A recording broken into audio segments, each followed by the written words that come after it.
Right now, New Yorkers will be heading to the polls tomorrow to cast their ballots for several local races. But the FBI raid of Mayor Eric Adams' campaign fundraiser overshadowing tomorrow's big election day. Joining us now to weigh in on the investigation and to talk more about election day is Manhattan Borough President Mark Levine. So good morning to you, Borough President. Great to have you here. Good morning, Dan and Hazel. Great Before to see you. Before we get to the election news, I do want to talk about Mayor Adams for a second, because that is really the central focus here. The decision to cut this trip to D.C. short, really at the heart of the issue was the migrant crisis and whether or not he could have went and gotten more funding for the crisis. Do you agree with the decision to come back? Well, I'm not sure why he decided to come back.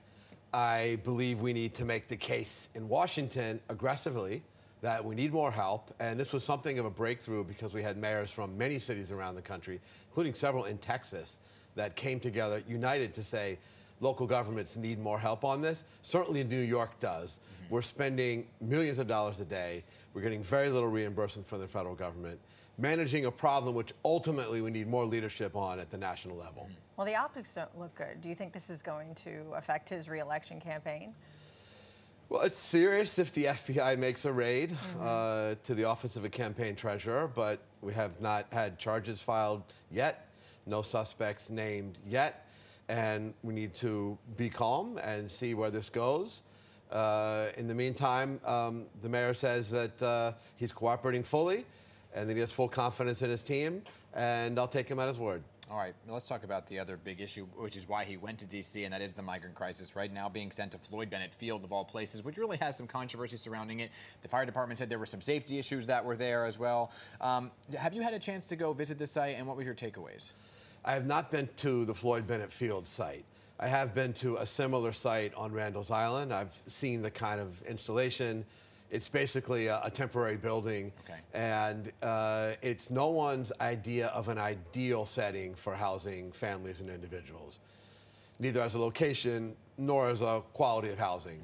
We're desperate now. We've run out of the easier solutions like hotel rooms, and we're looking at increasingly more isolated and less ideal conditions.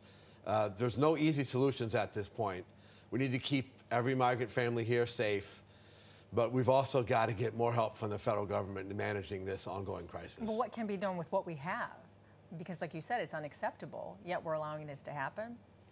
Well, I mentioned we need the need for financial reimbursement. We need a national plan to allocate migrants according to capacity. Right now, it's just been up to xenophobic governors or individual families to find their way to New York or elsewhere. We need to get work authorization, not just for those arriving from Venezuela, but the many other countries of origin, so that people don't need our assistance. I talk to the migrants constantly. The first question they ask is, they want to work, they want to pay taxes, they want to pay their own rent, but they can't until they get work authorization. Federal government has to solve that. There were some more protests over the weekend, Borough President, calling for a ceasefire in Gaza, right? Tensions are boiling over at the city, and the NYPD now reporting a rise in hate crimes as well. Has your office been tracking the numbers, and what's your overall take on how the NYPD is handling both sides of this? Well, the NYPD does not have a good system for regular reporting of hate crimes, day to day, week to week. This is something that needs to be fixed. But the data that we do have confirms a sharp rise since October 7th. A preponderance of these hate crimes, including assaults, are directed at Jewish New Yorkers. This is really terrifying for Jewish communities in New York City. I want to acknowledge that we've also seen a rise in hate crimes against Muslim New Yorkers and even Sikh New Yorkers, who some of these ignorant bigots are confusing for Muslims. None of it is acceptable. We have to do more to protect New Yorkers, whether you're a Jewish kid on a college campus or just walking around New York City. You've got to feel safe. I am very worried about this rising climate of hate that's targeting so many New Yorkers. Yeah, very big concern. We also wanted to ask you about New York City Corrections Commissioner Louis Molina, who is leaving his post and stepping down to become the Assistant Deputy Mayor for Public Safety. What do you think of that, and who do you think would be a good replacement for him? Well, I'm not sure why this personnel decision was made, but I know that we've got to do better at Rikers. The conditions there are unacceptable. 19 people detained or shortly after release died over the last year. We've seen too many cases of violence, Too many cases of inadequate medical care provided. It's not acceptable. Doesn't live up to our standards as a city. So we need a leader who can address that, who will be transparent, who will not hold back the good and bad news coming off the island. That's how you improve a problem. You need to have full transparency to manage it. A lot of work to do, and the looming threat of a takeover by the federal government, which seems ever more likely if we don't solve this on our own. Yeah, the mayor addressed it this weekend on Picks and Politics, saying that it looks like he's hiring from within. He has a deep bench. I want to talk to you about Election Day, which is tomorrow. Yeah. Early voting turnout was pretty abysmal. I mean, 85,000 votes on a city of millions of people. What in an off year, what is your message to get New Yorkers to the polls? And should the election be moved to a year that's not an off year?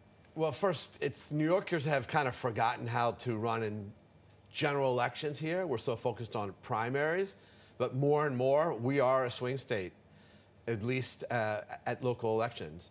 There are many city council districts where this could go either way if Democrats don't show up. I'm not sure if New Yorkers realize that. As a Democrat, I'm trying to make sure that my side shows up to vote. Otherwise, Republicans will flip seats.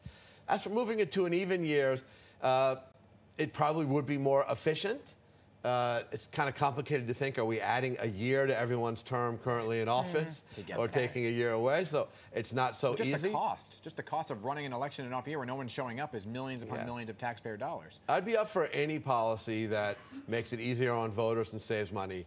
But either way, New Yorkers have to understand tomorrow, Tuesday, general election, city council races on the line. Wherever you are in New York City, please show up to vote. Yep, everybody's votes count. All right, thanks so much, Thank you, guys. Appreciate your time.